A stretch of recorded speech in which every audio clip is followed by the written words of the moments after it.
దేవుని నామానికి స్తోత్రాలు కలుగునుగాక. మీ అందరికీ ప్రభు అయిన యేసుక్రీస్తు పేరట శుభాభివందనాలు తెలియపరుస్తూ ఉన్నాను. ప్రియులరా, గతించినటువంటి వారంలో రోమాపత్రిక 15వ అధ్యాయము మొదటి పార్ట్ మనం వింటూ వచ్చాము. ఈరోజు మనం ఈ 15వ అధ్యాయంలో 2వ పార్ట్ మనం ధ్యానం చేయబోతూ ఉన్నాం. ఈ 2వ పార్ట్లో యాజకత్వం గురించి, దశమ భాగము, యాజకత్వము అనే మాటలు మనం వినబోతూ ఉన్నాం. 15వ అధ్యాయము మొదటి నుండి 7 వచనాల్ని గతించినటువంటి వీడియోలో మనం ధ్యానం చేశాము. ఈరోజు 7వ వచనం నుండి మనం ధ్యానం చేయబోతూ ఉన్నాము.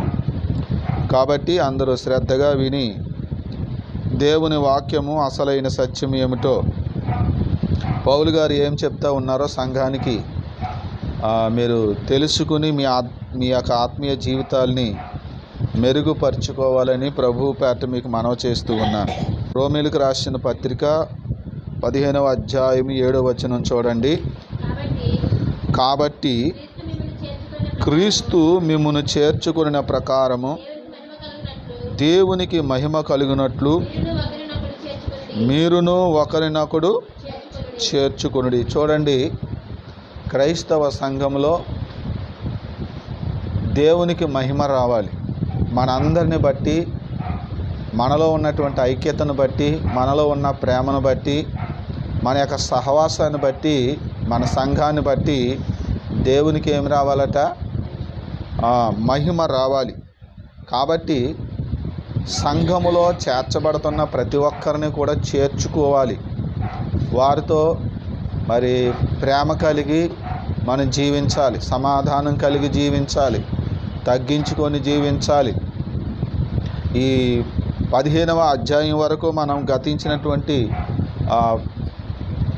12వ అధ్యాయం నుంచి ఏవైతే మనం నేర్చుకుంటూ వచ్చామో అవన్నీ కూడా మనన చేసుకుని ఇతరులతో ఐక్యత కలిగి, సహవాసం కలిగి, ప్రేమ కలిగి, ఓర్పు కలిగి మనం నడుచుకోవలసిన అవసరత ఉంది. 13, 14 అధ్యాయాల్లో మనం ముఖ్యంగా ఏ రోజు మంచిది, ఏ రోజు చెడ్డది అనే విశ్వాసం కలవారు, కాయగూరలు మాత్రమే తినాలి, మాంసాహారం తినకూడదనేటువంటి అల్ప విశ్వాసం ఉన్నవాళ్ళు, ఇలా అనేక మంది సంఘంలోకి వస్తారు. కాబట్టి వారందరినీ మనము ప్రేమించాలి, ఓర్చుకోవాలి, సహవాసంలో చేర్చుకోవాలి అని మనం నేర్చుకుంటూ వచ్చాం. కాబట్టి యేసుక్రీస్తు ప్రభువారు కూడా ఆయన అందరినీ చేర్చుకున్నాడు కదా. అదే పౌలు గారు ఇక్కడ చెప్తా ఉన్నారు, క్రీస్తు మిమ్మును చేర్చుకున్నట్లుగా మీరు కూడా ఏం చేయాలట? ఒకరినొకడు చేర్చుకొనుడి అంటున్నాడు. దేవునికి మహిమ కలిగే విధంగా మనమందరం ఐక్యంగా ఉంటే ఎవరికి మహిమ వస్తుందంట? దేవునికి మహిమ వస్తుందంట. లోకంలో లోకస్తులు ఏం చేస్తారంటే ఐక్యతను వారు విచ్ఛిన్నం చేస్తూ ఉంటారు. ప్రజల్లో ఐక్యత లేకుండా విడగొడుతూ ఉంటారు, పాడు చేస్తారు. మరికొంతమంది ఏం చేస్తారంటే కుల ప్రస్తావన తీసుకొచ్చి ఐక్యతను పాడు చేస్తూ ఉంటారు, చెదరగొడుతూ ఉంటారు, కలిసి ఉండకుండా చేస్తారు. బైబిల్లో 133వ కీర్తన మనం చదివితే అక్కడ రాయబడిన మాట, సహోదరులు ఐక్యత కలిగి నివసించుట ఎంత మేలు, ఎంత మనోహరము అని రాయబడింది. అక్కడ మనం కిందకు చదివితే శాశ్వత జీవమును, ఆశీర్వాదమును, శాశ్వత జీవమును అచ్చట ఉండవలనని యెహోవా సెలవిచ్చును. ఎక్కడ ఆశీర్వాదం ఉంటుందంట? ఎక్కడైతే ఐక్యత కలిగి ఉంటారో, సమాధానం కలిగి ఉంటారో, గొడవలు లేకుండా, కలహాలు లేకుండా అందరూ ప్రేమ కలిగి జీవిస్తారో అక్కడ ఆశీర్వాదం ఉంటుందంట, అక్కడ సమాధానం ఉంటుందంట. కాబట్టి ఐక్యంగా ఉండాలి అని చెప్పేదేమో దేవుడు. అందరం ఎలా ఉండాలట? ఐక్యంగా ఉండాలి. ఎంత ఐక్యంగా ఉండాలో తెలుసా? ఒకే కుటుంబముగా. ఏంటండి? ఇంకా ఒకే కుటుంబంగా ఉండాలి. ఇంకా వాక్యం ఏం చెప్తుందో తెలుసా? ఏక శరీరం. ఏంటండి? ఏక శరీరము, ఏక పట్టణము, ఏక కుటుంబంలాగా ఉండాలట. ఇంకా ఏక శరీరంగాను, ఏక పట్టణంగాను, ఏక కుటుంబంగా ఉంటే ఇంకా కులం ఎక్కడదక్కడ?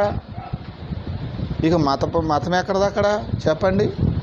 లోకమేమో కులం పేరు చెప్పి ఐక్యతను చెడగొడుతుంది, ఐక్యంగా ఉండనివ్వట్లేదు. అది సైతాను యొక్క స్వభావం. దేవుని స్వభావం అది కాదు. మనం అందరం ఐక్యంగా ఉండాలి, ఒకే కుటుంబంగా ఉండాలి, ఒకే సంఘంగా ఉండాలి, ఒకే శరీరంగా ఉండాలి, ఒకే పట్టణస్థులంగా ఉండాలి అనేది దేవుని ఉద్దేశం.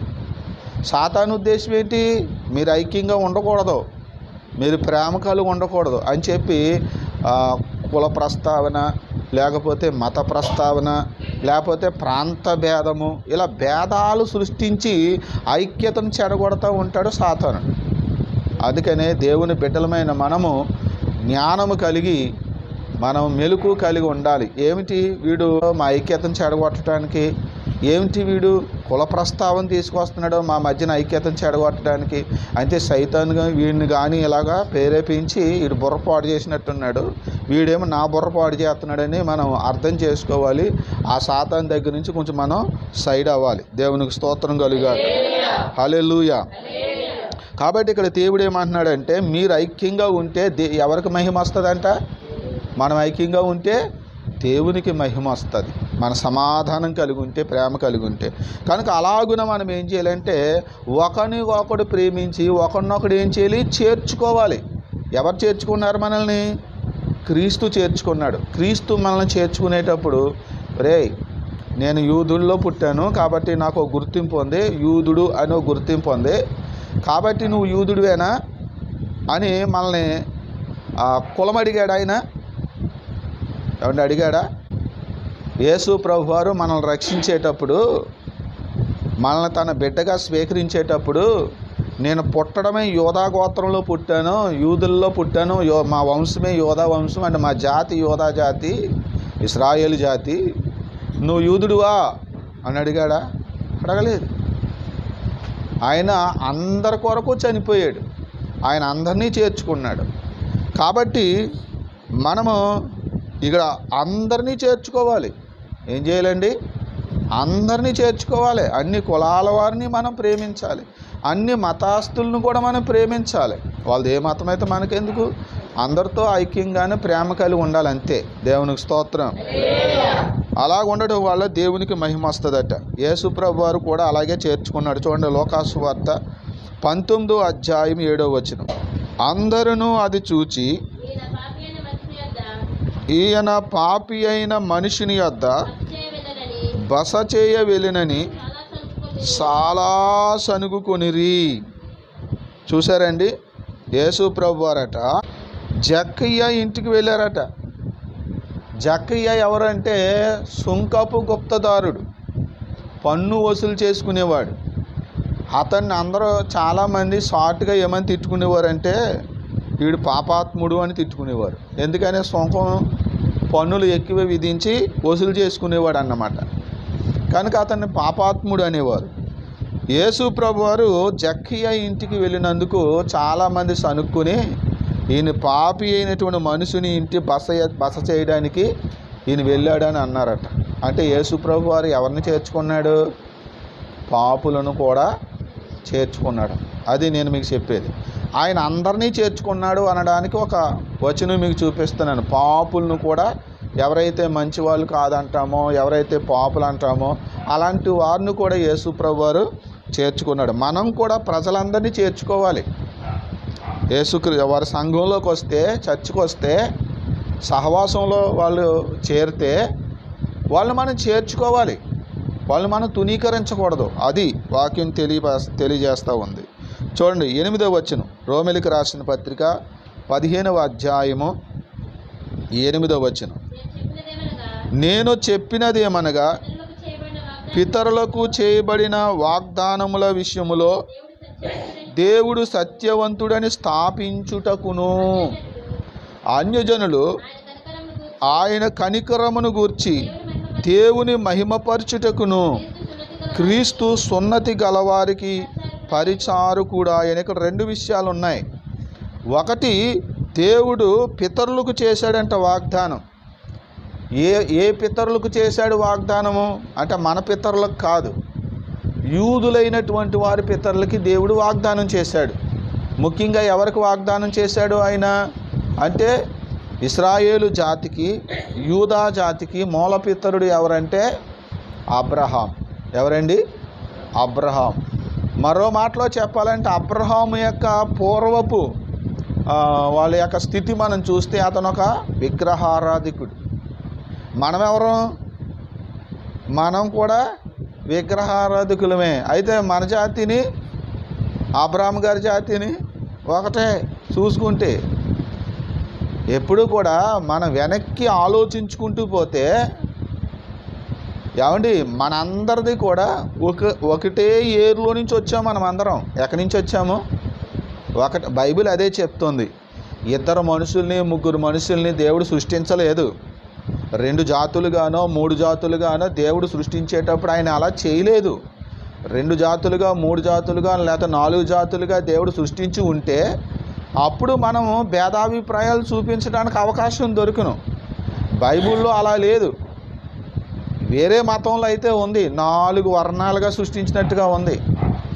అందుకని వాళ్ళు ఎవరో ఐక్యత ఉన్నవరాళ్ళు ఎక్కడో చోట ఎవరినో ఒకడిని కించపరుస్తూ ఉంటారు. కించపరిచేవాడు ఎవడో ఒకడు ఉంటాడు అందులో, అందరూ కాకపోయినా. అయితే బైబిల్ వాక్యాన్ని బట్టి మనం ఆలోచన చేస్తే ఇప్పుడున్నటువంటి జాతులన్నిటికీ మూలమైన వాడు ఎవరు? ఆదాము గారు. ఎవరండి?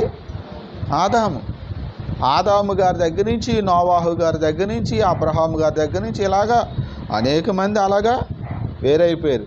వారి పేర్లే వారి జాతులుగాను, వారి పేర్లే వారి గ్రామాలుగాను, వారి పేర్లే వారి దేశాలుగా కూడా విభజించబడిపోయినాయి. నానా రకాలైన భాషలు దేవుడు వాళ్ళకు అనుగ్రహించడం కూడా జరిగింది. కాబట్టి ఎవరు కూడా వేరు కాదు, అందరూ ఒకటే. ఏంటండి? అందరూ ఒకటే, అందరి రక్తం ఒకటే. సరే, ఇప్పుడు ప్రస్తుతం ఈ వచనాన్ని మనము నిర్వచించుకోవాలి అంటే పితరులకు దేవుడు చేశాడు వాగ్దానం అన్నాడు కదా. ఆ పితరులు ఎవరంటే అబ్రహాము అతని సంతతి వారికి, ఆ పితరులకి దేవుడు చేసిన వాగ్దాన విషయంలో దేవుడు సత్యవంతుడు, ఆయన అబద్ధం ఆడలేదు అని స్థాపించటానికి, రెండవదిగా అన్యజనులు ఆయన కనికరమును గూర్చి దేవుని మహిమపరచుటకు, అంటే ఆ అన్యజనులు ఆయన కనికరమును గూర్చి దేవుని మహిమపరచడం అంటే అర్థం ఏంటంటే అన్యులమైన మనల్ని ఆయన రక్షించడం ద్వారా, యూదులను మనలను కూడా ఏకపట్టణస్థులుగా చేయటం ద్వారా, రక్షణ మనకు కూడా ఆయన అనుగ్రహించడం ద్వారా మనం దేవుని మహిమపరిచేలాగున ఉండటానికి క్రీస్తేమో, యేసుప్రభువారేమో సున్నతి పొందినటువంటి యూదులకు పరిచారకుడు అయ్యాడట. అదే యోధా జాతిలో పుట్టినటువంటి అపోస్తుడైనటువంటి పౌలు గారేమో అన్యజనులకు పరిచారకుడు అయ్యాడట. దేవునికి స్తోత్రం. ఇది పౌలు గారు క్లియర్గా చెప్తున్నాడు. ఇక్కడ యూదుల్ని ఎక్కువగా ప్రేమించింది లేదు, అన్యజనుల్ని కూడా ఎక్కువగా ప్రేమించింది లేదు. ఇక్కడ యూదుల్ని తక్కువ చేయలేదు, అలాగే అన్యజనులైన వారిని కూడా ఆయన తక్కువ చేయలేదు. అందరినీ ప్రేమిస్తూ అందరికీ సమానమైనటువంటి ఆయన ప్రేమను పంచుతూ ఉన్నాడు. పంచుతూ ఆయన ఏమంటున్నాడంటే పౌలు గారు స్పష్టంగా చెప్తున్నాడు, యేసు యూదుల్లో ఎందుకు పుట్టాడు అంటే యేసు యూదుల్లో సువార్త ప్రకటిస్తాడు. ముందు అక్కడే కదా ప్రకటించాలి. మరి ఎక్కడ పుట్టామో అక్కడ, ఏ గడ్డ మీద పుట్టామో ఆ గడ్డ మీద ముందు సువార్త ప్రకటించాలి. కాబట్టి యేసు అక్కడ పరిచర్య చేశాడు. ఆ తరువాత అన్యజనులు దేవుని మహిమపరిచే నిమిత్తంగా నేనేమో అన్యజనులైన వారికి సువార్తకుడిగా లేక పరిచారకుడిగా నేను ఉన్నాను అని చెప్తున్నాడు. అక్కడ 16వ వచనం చూడండి. అయినను అన్యజనులు అను అర్పణ పరిశుద్ధాత్మ వలన పరిశుద్ధపరచబడి ప్రీతికరమగునట్లు నేను సువార్త విషయమై యాజక ధర్మము జరిగించుచు దేవుని చేత నాకు అనుగ్రహింపబడిన కృపను బట్టి అన్యజనుల నిమిత్తము యేసుక్రీస్తు పరిచారకుడనైతిని. చూసారా, నేను అన్యజనులకు సువార్త ప్రకటించే పరిచారకుడనయ్యాను. యేసు ప్రభువారేమో యూదులకు సువార్త ప్రకటించే పరిచారకుడయ్యాడు అనే విషయాన్ని ఇక్కడ ఆయన 8వ వచనంలో 8, 9 వచనంలో పౌలు గారు చెప్తున్నారన్నమాట. ఆ మాటలకు అర్థం అది. ఇకపోతే ఆ 9వ వచనం నుండి ఈ 13వ వచనం వరకు అన్యజనులైన వారిని గురించి దేవుడు ఎక్కడెక్కడ ఆయన ముందుగా ప్రవచించాడో, ముందుగా తెలియజేశాడో, అంటే అన్యజనుల యొక్క రక్షణ గురించి. యేసు ప్రభు ఒక యూదులకే రక్షకుడు కాదు. యేసు ప్రభు యూదులకు మాత్రమే దేవుడు కాదు. యేసు ప్రభు అన్యజనులకు కూడా దేవుడు. యేసు ప్రభు అన్యజనులకు కూడా రక్షకుడు. అందుకనే అన్యజనులు కూర్చున్నటువంటి ప్రవచనాలు కూడా దేవుడు పాత నిబంధన లేకపోతే ఆనాటి ప్రవక్తల కాలంలోనే దేవుడు తెలియచేశాడంట. ఒక మాట మనం ఇక్కడ రోమీలకు రాసిన పత్రికలో మనం చదివితే 3వ అధ్యాయము చూడండి. 3వ అధ్యాయంలో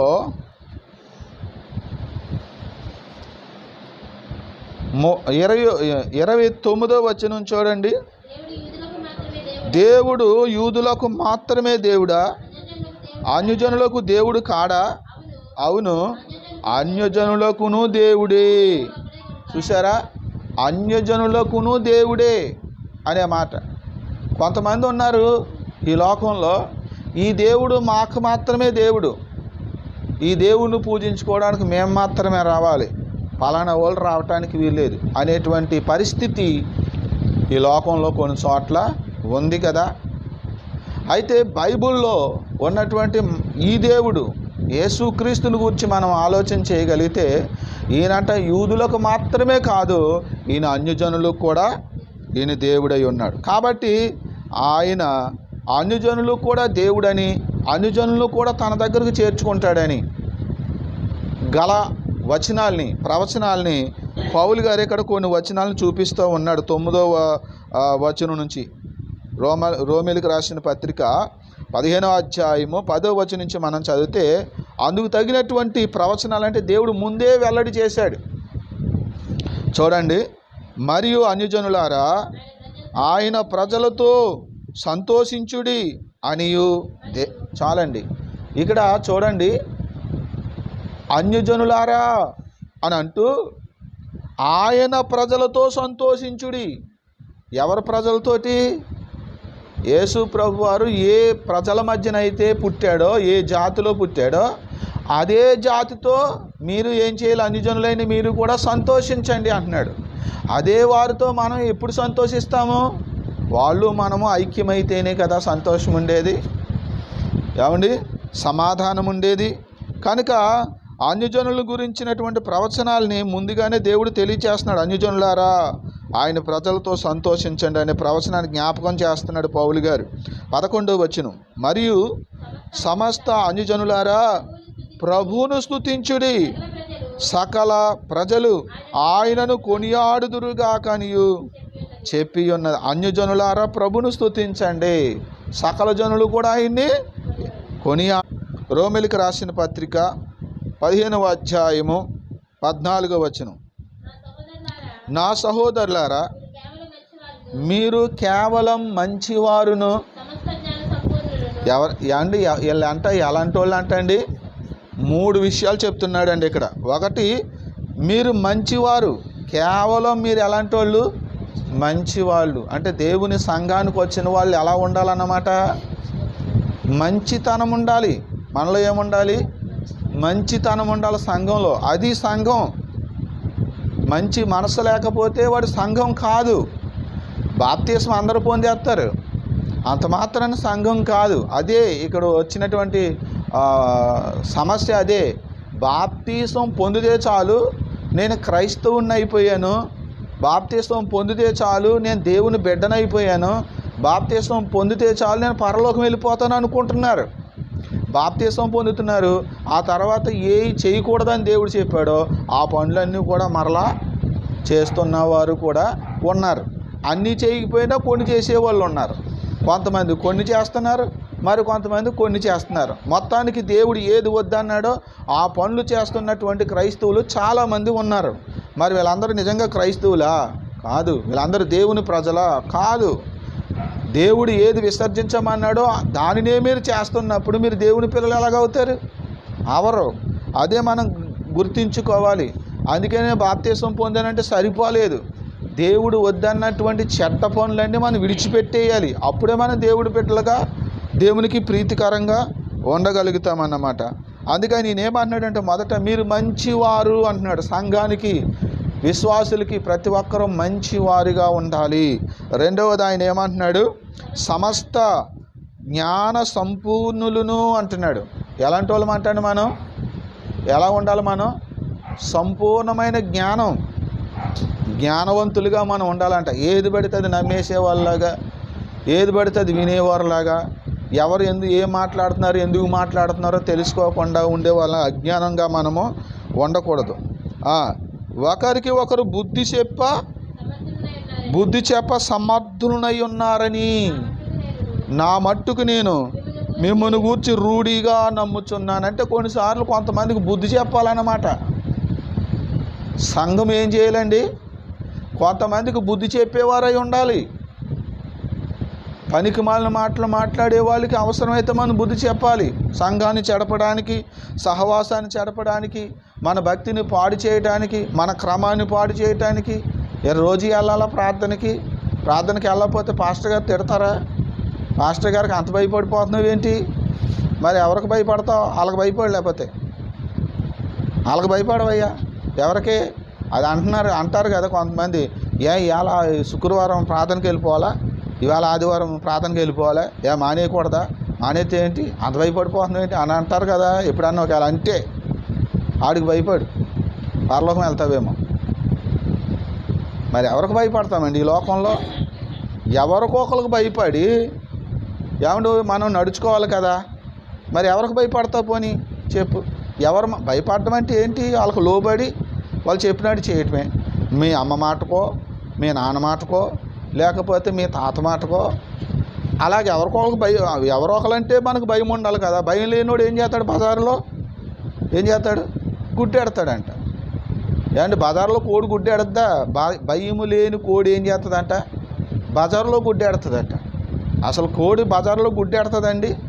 ఎట్టదు కదా.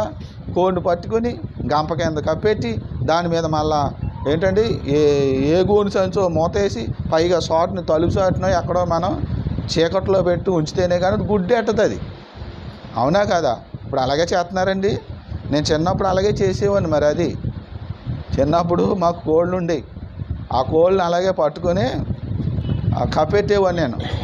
మా అమ్మగారు చెప్పేవారు, బాబు దేవుడు కోడి చూడు గుడ్డెట్టిలాగా ఉందంటే పట్టుకునేవాడిని. అవి సులువుగానే దొరికేవి. ఎందుకంటే వాటికి మేత వేసేవాడిని కదా, అందుకని అవి సులువుగానే దొరికేవి. వాటిని పట్టుకెళ్ళి గంపేసి కప్పెట్టి తలుపు పక్కనే దాని మీద మళ్ళీ ఏ గోను సంచి వేస్తే కాసేపటికి ఎప్పుడు గుడ్డు పెట్టేది. మళ్ళీ ఆడుకుని వచ్చినట్టు చూస్తూ గుడ్డు పెట్టేసి ఉండేది. బజార్లో పెడుతుందా గుడ్డి?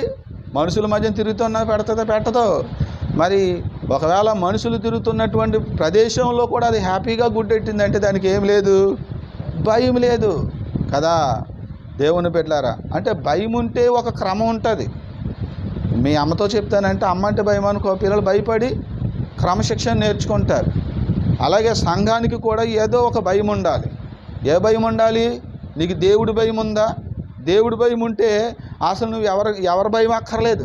ఈనాడు దేవుడి భయమే లేదు కదండి. ఎందుకంటే దేవుడు కనిపించలేదు కదా. మీకు దేవుడు కనిపించాడా? కల్లో కనిపించాడండి, అంతే. మామూలుగా కనపడలేదు కదా. కల్లో కనిపించినా నిన్నేమంట కదా. ఒకవేళ మంచం మీద కింద తోసేస్తే బాగుండు, అప్పుడు భయం వచ్చినేమో. కొంతమంది నేను పడుకున్నానండి, ఎవరు తోసారో తెలియదండి, పైనుంచి కింద అడిపోయిన మంచం వేయించండి, అప్పుడు ఒళ్ళు అంత శ్రమలు పట్టినాయండి, చాలా భయం వేసిందండి అని చెప్పే సాక్ష్యాలు కూడా ఉన్నాయి. అలా చేస్తున్నాడే దేవుడు? అందరినీ చేయట్లేదు. మరి నువ్వు దేవుడికి ఎలా భయపడతావు? దేవుడు అంటే భయం లేదు, దేవుడు అంటే గౌరవం లేదు, దేవుని సేవకుడు అంటే గౌరవం లేదు. ఇంక నువ్వు ఆధ్యాత్మిక విషయంలో పరిశుద్ధంగా, నీతిగా, ప్రేమ కలిగి, సమాధానం కలిగి, ఒక క్రమం కలిగి నువ్వు ఎలా నడుస్తావు? నేను ప్రతి వారము దేవుని మందిరానికి వచ్చి భక్తి చేసుకోవాలి, వాక్యం వినాలి, నా బ్రతుకు దిద్దుకోవాలి, నేను ప్రార్థన చేసుకోవాలి, దేవుడిని అడగాలి, నేను పరలోకం వెళ్ళాలి, ఇలాంటి ఆలోచనలు ఉండవు నువ్వు ఎవరికో భయపడితే. కనుక దేవునికి భయపడాలి, సేవకునికి కూడా మనము భయపడాలి, లేదా గౌరవించాలి. వాళ్ళ మాటకు అంత విధేయత మనకు ఉండాలి. ఇక్కడ ఆయన ఏం చెప్తున్నాడంటే, కొంతమంది మన క్రమశిక్షణ పోగొట్టే వాళ్ళు ఉంటారు, మన భక్తిని డిస్టర్బ్ చేసే వాళ్ళు ఉంటారు. ప్రతి వారం వెళ్ళాలంటే వెళ్ళక్కర్లేదులే, ఆగు, అంత భయం ఏంటని వాళ్ళు ఆపుతూ ఉంటారు, ఏదో ఒకటి రకంగా చేస్తారు. నీ భక్తిని డిస్టర్బ్ చేసే వాళ్ళకి, దేవుని నామాన్ని అవమానపరిచే వాళ్ళకి, దేవుని సేవకులను దూషించే వాళ్ళకి, దేవుని వాక్యాన్ని దూషణగా మాట్లాడుతున్న వాళ్ళకి అవసరమైతే మనం ఏం చేయగలగాలి? బుద్ధి చెప్పగలగాలి. ఏం చేయాలంట? పౌలు గారు ఏమంటున్నాడు అక్కడ? కేవలం మీరు 14వ వచనంలో నా సహోదరులారా, మీరు కేవలం మంచివారును సమస్త జ్ఞాన సంపూర్ణులను ఒకరికి ఒకరు బుద్ధి చెప్ప సమర్థులై ఉన్నారని నా మట్టుకు నేను మిమ్మల్ని గూర్చి రూఢిగా నమ్ముచున్నాను అని అన్నాడు. కాబట్టి దేవుని బిడ్డలమైన మనం కొన్నిసార్లు మూర్ఖులైన వారి నోరు మూయించడానికి వారికి బుద్ధి చెప్పడం కూడా అవసరమవుతుందన్నమాట. 15వ వచనం, అయినను అన్యజనులు అను అర్పణ పరిశుద్ధాత్మ వలన పరిశుద్ధపరచబడి ప్రీతికరమగునట్లు నేను సువార్త విషయమే యాజక ధర్మము జరిగించుచు దేవుని చేత నాకు అనుగ్రహింపబడిన కృపను బట్టి అన్యజనుల నిమిత్తము యేసుక్రీస్తు పరిచారకుడనైతిని. ఈ వచనములో నేను యాజక ధర్మము చేస్తున్నాను అన్నాడు. ఆ మాట ఒకసారి అండర్లైన్ చేసుకోండి. చాలామంది దశమ భాగం విషయంలో మాట్లాడేటప్పుడు కొంతమంది సేవకులు దశమ భాగం ఇవ్వాలి మనము అని బోధిస్తారు. కొంతమంది కూడా సేవలోకి వచ్చారు. కొంతమందికి మనకులాగా సంఘం ఉండదు, కానీ వాళ్ళు ఇలాగా కెమెరా ముందు నిలబడి వాక్యాలు బోధిస్తూ ఉంటారు. ఆయా సభల్లో పిలుచుకుంటే వాళ్ళకు వాక్యం బోధించి కూడా వస్తూ ఉంటారు. ఇలాంటి వాళ్ళు కొంతమంది ఏం చెప్తున్నారు అంటే, దశమ భాగం మనం ఇవ్వక్కర్లేదు, దశమ భాగము అని అంటారు. అంటమే కాకుండా వాళ్ళు ఇంకో మాట చెప్తారు, అదేంటంటే మనమేమి యాజకులం కాదు. ఏంటంట, మనము దశమ భాగం ఇవ్వడానికి ఇప్పుడు యాజకులు ఎవరున్నారు అని అడుగుతారు. ఇశ్రాయేలు జాతిలో మాత్రమే యాజకులు ఉన్నారు. మనం ఇశ్రాయేలు జాతి కాదు, మనం యూదులము కాదు, మనం లేవి గోత్రికులం కాదు, కాబట్టి మనం యాజకులం కాదు, కాబట్టి దశమ భాగమే ఇవ్వక్కర్లేదు అనేట్టుగా వాళ్ళు మాట్లాడతారు. అంటే కొంత తెలిసి వాళ్ళకి కొంత తెలియక అనుకోవాలి. చాలా విషయాల్లో వాళ్ళు చాలా తెలివిగానే ఉన్నారు, కానీ కొన్ని విషయాలు ఎక్కడ అవసరమైన విషయాలు ఉంటాయో అక్కడ వాళ్ళు బలహీనంగా ఉండి బోధించడం అనేది మనం సోషల్ మీడియాలో చూస్తాం. ప్రియులారా, ఇక్కడ నేను మీకు గుర్తు చేస్తున్నాను, ఇక్కడ యాజక ధర్మము అపోస్తలుడైన పౌలు గారు ఏం చేస్తున్నారంటండి, ఏం చేస్తున్నాడు ఆయన? యాజక ధర్మము ఆయన జరిగిస్తున్నాడంట. ఆయన ఇక్కడ యాజక ధర్మం అంటే ఏమిటి ముందు అది నేర్చుకుంటే ఇప్పుడు యాజకత్వాన్ని గురించి మనకు కొంత అవగాహన ఉంటుంది. దశమ భాగం ఇవ్వాలా వద్దా అనే దాని గురించి నేను ఇప్పుడు మాట్లాడను. ఒక మాట అయితే చెప్తాను, దశమ భాగం అయితే ఇవ్వాలి, అది సరిపోద్ది మీకు. దశమ భాగం ఎలాగ ఇవ్వాలి దాని గురించినటువంటి సందేశం ఒకటి చెయ్యాలని ఉంది. తగిన సమయం కోసం నేను ఎదురు చూస్తూ ఉన్నాను. దేవుడు ప్రేరేపించినప్పుడు ఆ వీడియో తప్పకుండా చేస్తాను నేను. కానీ మీకు తెలుసు, మీ అందరికైతే తెలుసు, యూట్యూబ్లో ఉన్న వాళ్ళకి చాలామందికి అయితే మాత్రం తెలీదు. కానీ కొంతమంది ఈ విషయంలో వ్యతిరేకిస్తారు. అయినా ఒక మాట చెప్పి నేను ముందుకు వెళ్తున్నాను. ఇక్కడ యాజక ధర్మం అంటే ఏమిటి అని అంటే, యాజకులు అనేటువంటి వారు ఇశ్రాయేలు వంశంలో, ఇశ్రాయేలు 12 గోత్రాలలో లేవి గోత్రికులను దేవుడు యాజకులుగా ఏర్పాటు చేసుకున్నాడు. ఆ యొక్క లేవి గోత్రంలో అహరోను గారిని దేవుడు ప్రధాన యాజకుడిగా ఏర్పాటు చేసుకున్నాడు. కాబట్టి అహరోను గారి యొక్క సంతానములో పుట్టిన వాళ్ళందరూ ప్రధాన యాజకులు అవుతారు. అహరోను గారి యొక్క అన్నదమ్ముల సంతానంలో పుట్టిన వారు అందరూ యాజకులు అవుతారు. తేడా తెలిసిందా? లేవి గోత్రంలో ఒక్క అహరోను గారి కడుపును పుట్టిన వాళ్ళు మాత్రమే ప్రధాన యాజకులు. అహరోను గారి యొక్క అన్నదమ్ములు యొక్క గర్భాన్ని పుట్టిన వాళ్ళు అందరేమో యాజకులు అవుతారు, సామాన్యమైన యాజకులు అవుతారు. వీళ్ళ ధర్మం ఏమిటి, వీళ్ళ ధర్మం ఏంటి అనే విషయాన్ని చెప్తాను. యాజక ధర్మం అంటే ఏమిటి చూడండి. మొదటిగా లేవియా కాండము 1వ అధ్యాయము 5వ వచనం నుండి 9వ వచనం వరకు చదువుదాం. అతడు యెహోవా సన్నిధిని ఆ కోడె దూడను వధించిన తరువాత యాజకులైన అహరోను కుమారులు, ఇప్పుడు మీకు అర్థమైంది కదండి, యాజకుల గురించి మాట్లాడుతున్నాడు అక్కడ. ఆ యాజకులు ఏం చేయాలి అంటే, ఒక బలి అర్పించిన తర్వాత ఆ బలి పశువు యొక్క రక్తాన్ని తీసుకెళ్ళి దేవుని యొక్క బలిపీఠం దగ్గర ప్రోక్షించాలి. అది వారి ధర్మం. అంటే వాళ్ళు చేయవలసిన పని యాజక ధర్మం. ఏంటండి? యాజక ధర్మం అన్నమాట. వాళ్ళు ప్రజల నిమిత్తము బలి అర్పిస్తారు. ఆ బలి పశువు యొక్క రక్తాన్ని తీసుకెళ్ళి బలిపీఠం మీద ప్రోక్షించే పని వారిదన్నమాట. యాజకుల యొక్క ధర్మం అది. ఇంకొకటి చూడండి, నిర్గమాకాండం 30వ అధ్యాయం 7వ వచనం. అహరోను గారు యాజకుడు కదా, ఇప్పుడు యాజకుడైనటువంటి అహరోను గారి గురించి ఇక్కడ చెప్తున్నాడు చూడండి. అహరోను ప్రతిదినము, ఏమంటే యాజకుడు, ప్రధాన యాజకుడు ప్రతిరోజు ప్రొద్దున దాని మీద పరిమళ ద్రవ్యముల ఎక్కడంటే కరుణాపీఠం మీద వేయాలంటే 6వ వచనం నుంచి చూడండి.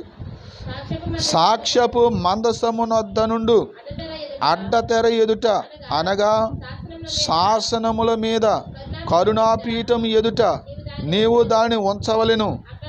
అక్కడ నేను నిన్ను కలుసుకొందును. అహరోను ప్రతి దినము ప్రొద్దున దాని మీద పరిమళ ద్రవ్యముల ధూపము వేయవలెను. అతడు ప్రదీపములను సక్కబరిచినప్పుడు దాని మీద ఆ ధూపము వేయవలెను. మరియు సాయంకాలమందు అహరోను ప్రదీపములను వెలిగించినప్పుడు దాని మీద ధూపము వేయవలెను. అది మీ తరతరములకు యెహోవా సన్నిధిని నిత్యమైన ధూపము. మీరు దాని మీద అన్య ధూపమైనను దహన బలి సంబంధమైన ద్రవ్యమునైనను నైవేద్యమునైనను అర్పింపకూడదు, పానీయమునైన దాని మీద పోయకూడదు. రెండవది ఏంటంటే ధూపం వేయుట. ప్రధాన యాజకుడు చేసే పని ఏంటంటే, ఒకటి బలి అర్పించి దాని యొక్క రక్తాన్ని తీసుకొచ్చి బలిపీఠం మీద ప్రోక్షిస్తాడు. రెండవది అతని ధర్మం ఏంటంటే, ప్రతిరోజు ఉదయము సాయంత్రం కూడా ఏం చేస్తాడంట, ధూపం వేస్తాడంట. అంటే దాని ధూపం వేయటం అంటే అర్థం ఏంటంటే ప్రార్థన చేయటం. ఏంటండి అంటే ప్రజల కోసం బలి అర్పించడమే కాదు, ప్రజల కోసం అతను ఏం చేస్తాడు, యాజకుడు ప్రార్థన చేస్తాడు. చూడండి, 141వ కీర్తన 2వ వచనం. 141వ కీర్తన 2వ వచనం. నా ప్రార్థన ధూపము వలెను, నేను చేతులెత్తుట సాయంకాలపు నైవేద్యముల వలెను నీ దృష్టికి అంగీకారములగునుగాక. ఇక్కడ అంటున్నాడు నా ప్రార్థన ధూపము వలెను అంటున్నాడు. అంటే ధూపము దేనికి సాదృశ్యం అంటే ప్రార్థన చేయటానికి సాదృశ్యం. అందుకనే లూకాసు వార్త 1వ అధ్యాయములో మనం చదివితే జకర్యా దేవునికి ధూపం వేస్తున్నాడు చూడండి. అప్పుడు ప్రజలేమో బయటుండి వారు ప్రార్థన చేస్తున్నారు. 1వ అధ్యాయము 8వ వచనం. ఈ జకర్యా ఎవరంటే ప్రధాన యాజకుడు అన్నమాట. ప్రధాన యాజకుడు కాబట్టే ఇతడు అతి పరిశుద్ధ స్థలంలోకి వెళ్ళి ధూపం వేసే వంతు వచ్చింది ఇతనికి. అంటే అహరోను గారి కుటుంబంలో పుట్టినవాడు ఇతను. కాబట్టి జకర్యా తన తరగతి క్రమం చొప్పున దేవుని ఎదుట యాజక ధర్మము. చూసారా, మనం ఇందాక అదే చదువుకున్న అపోస్తుడైన పౌలు గారు ఏం చేస్తున్నారంట? యాజక ధర్మం నిర్వహిస్తున్నాడంట. అంటే అపోస్తుడైన పౌలు గారు ఎవరు? యాజకుడు. పౌలు గారు ఎవరండి? యాజకుడు. పౌలు గారు యాజకుడు ఎలాగయ్యాడు? పౌలు గారు ఏమన్నా లేవి గోత్రికుడా? కాదు. మరి పౌలు గారు ఏ గోత్రికుడు? ఇశ్రాయేలు వంశంలో బెన్యామీను గోత్రికుడు. అంటే 12వ గోత్రం అతనిది, కడగోత్రం అతనిది. మరి ఆ గోత్రంలో ఉన్నోడు యాజక ధర్మం ఎలా చేస్తున్నాడు? అర్థం చేసుకోవాలి మీరంతా కూడా వాక్యం జాగ్రత్తగా. అపోస్తులైన పౌలు కూడా ఒక యాజకుడు అయ్యాడు. అపోస్తులైన పౌలు కూడా యాజక ధర్మాన్ని నిర్వహిస్తున్నాడంట. అంటే ఇప్పుడు ఎంతమంది యాజకులు ఉన్నారో మీరు ఇప్పుడు అర్థం చేసుకోండి. నేను చాలాసార్లు చెప్పాను మీకు, యాజకుడు అంటే నాలాంటోడు అని చెప్పాను. ఇంకా మీకు అర్థం అవ్వాలంటే ఒక పాస్టరే యాజకుడు అని చాలాసార్లు చెప్పాను. ఇప్పుడు మీకు అర్థమవుతుందా? పాస్టర్ ఏమన్నా లేవి గోత్రికుడా? కాదు కదా. పౌలు గారు లేవి గోత్రికుడా? పౌలు గారు ఎలాగే యాజకుడు అయ్యాడో ఈనాటి పాస్టర్లు కూడా అలాగే యాజకులు అయ్యారు. అది పాస్టర్ అన్న యాజకుడు అన్న ఒక పర్యాయ పదాలుగా మనం ఇప్పుడు అర్థం చేసుకోగలగాలి. సరే అండి, ఇక్కడ మనం ఏం చదువుతున్నాం? 9వ వచనంలో, అతడు యాజక ధర్మము జరిగించుచుండగా యాజక మర్యాద చొప్పున ప్రభు ఆలయంలోనికి వెళ్ళి ధూపం వేయుటకు అతనికి వంతు వచ్చెను. ధూప సమయమందు ప్రజలు సమూహమంతయు వెలుపల ప్రార్థన చేయుచుండగా ప్రభుదూత ధూప వేదిక కుడివైపున నిలిచి అతనికి కనబడిన. చాలండి, ధూపం వేసేటప్పుడే ప్రజలు ప్రార్థన చేస్తున్నారు. ఎందుకనంటే ధూపం దేనికి సాదృశ్యం అంటే ప్రార్థనకి సాదృశ్యం. అందుకనే మనం ప్రార్థన చేసేటప్పుడు ఆ ప్రార్థన ఒక ధూపములాగా ఎక్కడికి చేరుకుంటుంది? దేవుని సన్నిధికి చేరుకుంటుందన్నమాట. ఒక ధూపం వేస్తే ఆ పొగ ఎలాగైతే, ఆ సాంబ్రాణి పొగ ఎలాగైతే అలాగ ఆకాశంలోకి వెళ్తుందో, పైకి చేరుకుంటుందో, అలాగే మన ప్రార్థనలు కూడా ఒక ధూపంలాగా పైకి లేచి దేవుని సన్నిధికి చేరుతాయి అనడానికి సాదృశ్యం. కాబట్టి ఇక్కడ యాజక యొక్క ధర్మంలో వాళ్ళు చేసే పని ఏంటంటే, వాళ్ళు ప్రజల కోసం రొద్దిట సాయంత్రం ఏం చేస్తున్నారు? వారు ప్రార్థన చేస్తున్నారు. ఎంత కష్టపడుతున్నారో చూడండి ప్రజలు, దేవుని సేవకులు. మీ కొరకు ఉదయమో ప్రార్థన చేస్తున్నాం, అలాగే సాయంకాలం ప్రార్థన చేస్తున్నాం దేవుని సేవకులు. చూడండి, మూడో ధర్మం ఏంటి వాళ్ళది? లేవియాకాండము 10వ అధ్యాయం 8వ వచనం.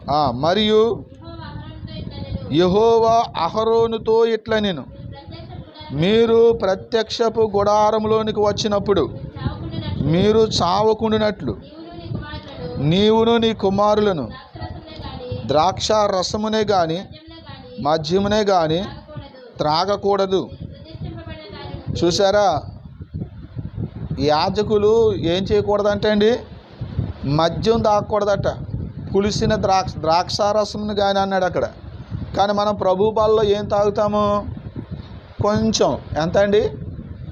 కొంచెం ఇంత ద్రాక్షారసం మనం తాగుతాం. ఎందుకంటే నూతన నిబంధన అని చెప్పి యేసు ప్రభు వారు ఒక ద్రాక్ష పాత్ర ఇచ్చి దీనిలోని త్రాగునప్పుడల్లా నన్ను జ్ఞాపకం చేసుకోండి కదా. ఇంత తాగుతాం మనం. మరి ఎంత ఉంటుందండి? ఒక గుటకు కూడా రాదు అది కదా. ఇంత ద్రాక్షారసమే తాగుతాం. ఒకవేళ రోజు అన్ని పళ్ళు తెచ్చుకొని మనం ద్రాక్ష రసం చేసుకుని తాగితే అది పెద్ద తప్పు కాదు. కానీ బైబిల్ ఏం చెప్తుందంటే పులిసిన ద్రాక్షారసం తాగకూడదు. ఏంటండి అంటే ద్రాక్షారసాన్ని కావాలని పులబెడతారు, అది తాగకూడదు. మనం ద్రాక్ష పళ్ళు రసం తీసుకున్నాము, తాగుదామనుకున్నాము, ఏ ఫ్రిడ్జ్లోనే ఎక్కడో పెట్టాం, మర్చిపోయాం, సాయంకాలానికి కొంచెం పులుస్తుంది. అదే మరుసటి రోజుకైతే ఇంకొంచెం పులుస్తుంది. అది కాదు, అలా కాదు. నెలల తరబడి, సంవత్సరాల తరబడి, వారాల తరబడి ఏం చేస్తారు? ద్రాక్షారసాన్ని అందులో ఏవేవో కలిపి దాన్ని పుల్లబెడతారు. దాన్ని వైన్గా అంటే బ్రాందీగా మారుస్తారు. అది తాగకూడదు. హల్లెలూయా. సరే, ఇక్కడ ఆయన ఏమంటున్నాడంటే, యాజకులు అనేవాళ్ళు, దేవుని సేవకులు అనేవాళ్ళు ద్రాక్షారసమునే కానీ తాగేస్తున్న పాస్టర్లు ఎక్కడైనా కనపడ్డారా మీకు? ఒకవేళ కనపడితే మీరు ఆలోచించండి, మరి ఏ విధమైన పాస్టర్ అతను? తాగుబోతులు. ఈనాడు చాలామందికి సాక్ష్యాలు లేవు. సాక్ష్యాలు లేకపోయినా వాళ్ళ దగ్గరే జనం ఉంటున్నారు. ఎందుకంటే వెళ్ళి వాళ్ళు అలాంటి వాళ్ళే, చెప్పేవాళ్ళు అలాంటి వాళ్ళే. కాబట్టి నువ్వు ఎవరిని వెంబడిస్తున్నావో నువ్వు అలాగే ఉంటావు. నీవు ఎలాంటోడువో నీ స్నేహితుడు అలాగే ఉంటాడు. నీ స్నేహితుడు ఎలాంటోడో నువ్వు అలాంటోడు అయి ఉంటావు. ఇది లోక సామెత, నేను చెప్పిందే కాదు. కాబట్టి దేవుని బిడ్డలారా, ఇక్కడ ఆయన ఏమంటున్నాడంటే, యాజకులైనటువంటి మీరు ద్రాక్షారసమునే కానీ మద్యమునే కానీ తాగకూడదు. మీరు ప్రతిష్ఠింపబడిన దాని నుండి లౌకికమైన దానిని, అలాగే అపవిత్రమైన దాని నుండి పవిత్రమైన దానిని వేరు చేయుటకును. ఏం చేసేయాలంటండి? ఏది అపవిత్రమైంది ఏది పరిశుద్ధమైంది వేరు చేయాలి. మీరు పాపిస్టోలతో నువ్వు కలిసి ఉంటే నువ్వు పాపిస్టోడు అవుతావు. వాడే ఈనాడు రివర్స్ అయిపోతున్నది. చెడ్డ స్నేహితుడు ఎవడైతే ఉంటాడో నువ్వు మారినప్పుడు వాడు పగబెట్టుకుంటున్నాడు. నువ్వేమో ప్రభులోకి రాకముందు తాగుబోతులతోనూ తిరిగిబోతులతోనూ తిండిబోతులతోనూ తిరిగిబోతులతోనూ స్నేహం చేస్తున్నావు. తీరా నీకు సువార్త వినబడిన తర్వాత నువ్వు గ్రహించి పశ్చాత్తాపడి దేవుని దగ్గరకు వస్తున్నావు. ఆ తరువాత త్రాగుడు ఈ చెడు వ్యసనాలన్నీ వదిలేస్తుంటే నువ్వు ఇలాగా ఆ చెడు స్నేహాలను వదిలేయడానికి గల కారకుడు ఎవడు అనుకుంటున్నాడు? వాడు నీకు సువార్త చెప్పిన నీ పాస్టర్ గారే, నేను నడిపిస్తున్న పాస్టర్ గారే ఇప్పుడు నీ వాడికి దూరం అయిపోవడానికి కారకుడని వాడు అర్థం చేసుకొని వాడు నిన్ను ప్రేమిస్తున్నాడు, నీ సేవకునేమో ద్వేషిస్తున్నాడు. పాస్టర్లకి ఎంతమంది శత్రువులు అనుకుంటున్నారు? మీరు ఎంతమంది ఉంటే అంతమంది శత్రువులు ఉన్నారు. అంతే కదండి? మీకు అర్థమవుతుందా? ఎరా మన సినిమాకి వెళ్ళేవాళ్ళం, అప్పుడు మన అందరం తొలి ఆటకి 2 ఆటకి 3 ఆట కూడా వెళ్ళిపోతూ ఉండేవాళ్ళం. ఇప్పుడు అది సినిమా అంటే రావట్లేదు ఏంట్రా, మందు కొట్టుకాడికి వెళ్ళిపోవాలి రావట్లేదు అంటే నేను చర్చికి వెళ్ళాలి, నేను ప్రార్థనకి వెళ్ళాలి, నేను తాగట్లేదు, ఇప్పుడు తిరగట్లేదు అని అంటున్నాను. చర్చికి వెళ్ళాలంటున్నాడు వీడు, ప్రార్థన అంటున్నాడు, బారు కొట్టుకాడికి రావట్లేదు, లేకపోతే తిరగడానికి మాతో పాటు తిరగడానికి రావట్లేదు. కాబట్టి దీని అంతటి కారణం ఎవడో? పాస్టర్ గారు. నిన్ను ద్వేషించట్లేదు. ఎవరిని ద్వేషించున్నాడు? నిన్ను బట్టి ఎవరిని ద్వేషిస్తున్నారు? పాస్టర్ గారిని ద్వేషిస్తున్నాడు. ఈనాడు పాస్టర్ గారి పేరు చెప్పి తిడుతున్నారు. ఎందుకు తిడుతున్నారో తెలుసా? నీ బ్రతుకు కడుతున్నందుకు, నిన్ను పవిత్రతలోకి నడిపిస్తున్నందుకు, నీ పాప సంఖ్యల నుంచి నిన్ను విడిపించి మంచి మార్గంలో నిన్ను నడిపిస్తున్నందుకు నీవు పాస్టర్ గారికి దూరం అవ్వాలని పాస్టర్ గారి మీదే నీ నిందలు మోపి అలాగని ఇలాగని వాళ్ళకి తోసినన్ని మాటలు మాట్లాడుతూ ఉన్నారు. నీకేమైనా అర్థమవుతుందా? దేవుని బిడ్డలారా, దేవుని సేవకులు ఏమైనా పాపం చేస్తున్నారా? వాళ్ళు ఏమైనా తాగుడు తాగుతున్నారా? లేకపోతే వ్యభిచరిస్తున్నారా? దొంగతనం చేస్తున్నారా? నిన్ను అలాంటి పనులు చేయమంటున్నారా? లేదే. ఇంకా ఎన్ని విడిచిపెట్టమని చెప్తున్నారే, బుద్ధి చెప్తున్నారే. మరి వాళ్ళ గురించి వాళ్ళు చెడ్డగా ఎందుకు మాట్లాడుతున్నారు? నిన్నేమో ప్రేమించేస్తున్నారు, సేవకురాళ్ళనేమో దూషించేస్తున్నారు. అదేంటి? నువ్వేమైనా అంత పరిశుద్ధుడివా? ఓ విశ్వాసులారా, మీ గురించే చెప్తున్నాను.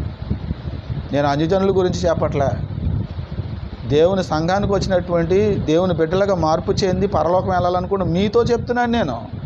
మీరేమన్నా దేవుని సేవకుడి కంటే పరిశుద్ధులా? దేవుని సేవకుల కంటే మీరు నీతిమంతులా? చెప్పండి. మీ నోట మంచి మాటలే వస్తాయా?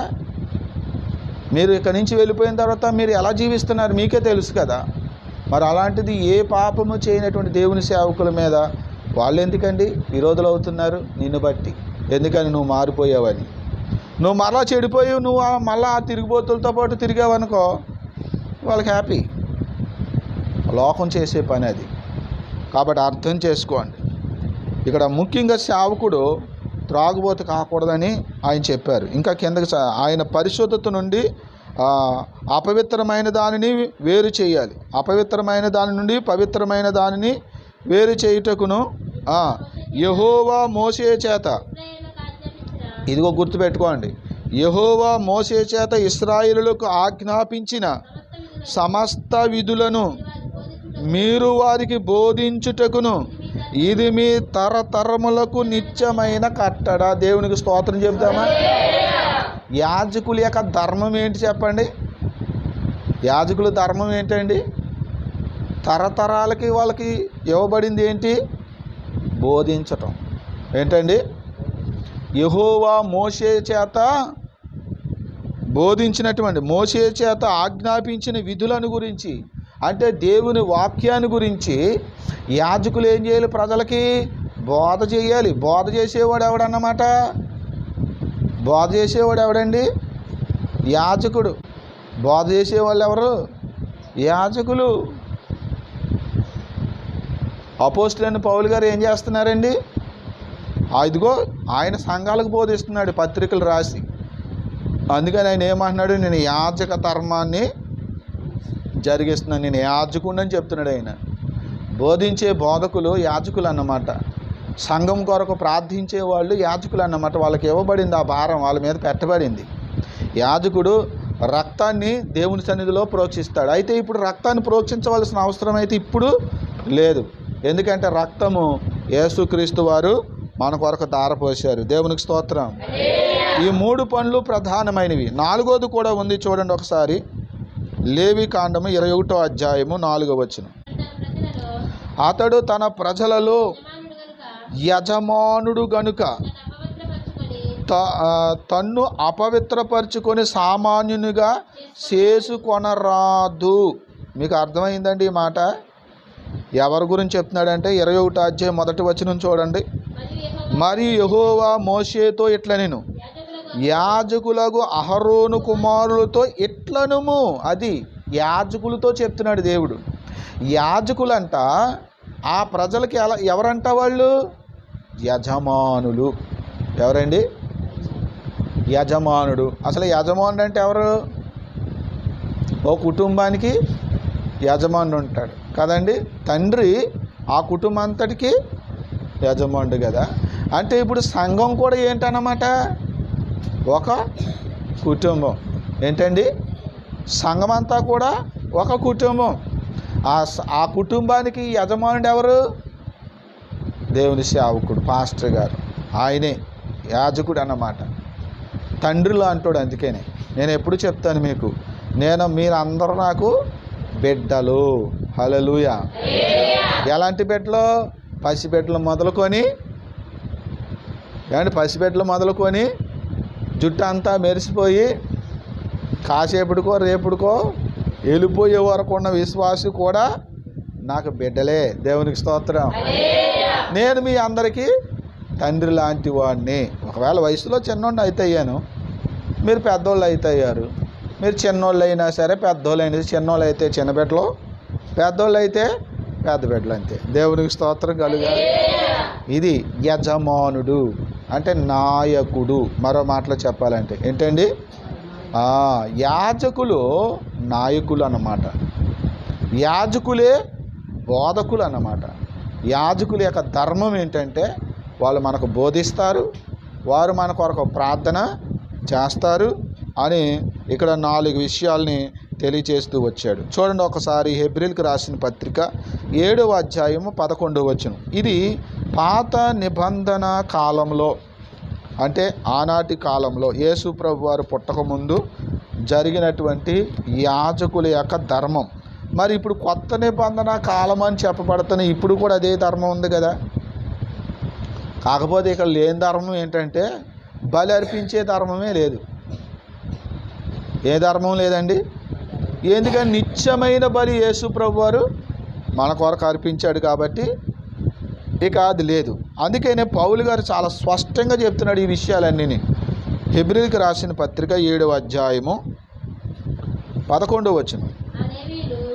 ఆ లేవీయులు అంటే ఇప్పుడు దాకా మనం చెప్పుకున్నటువంటి ఆ లేవీయులు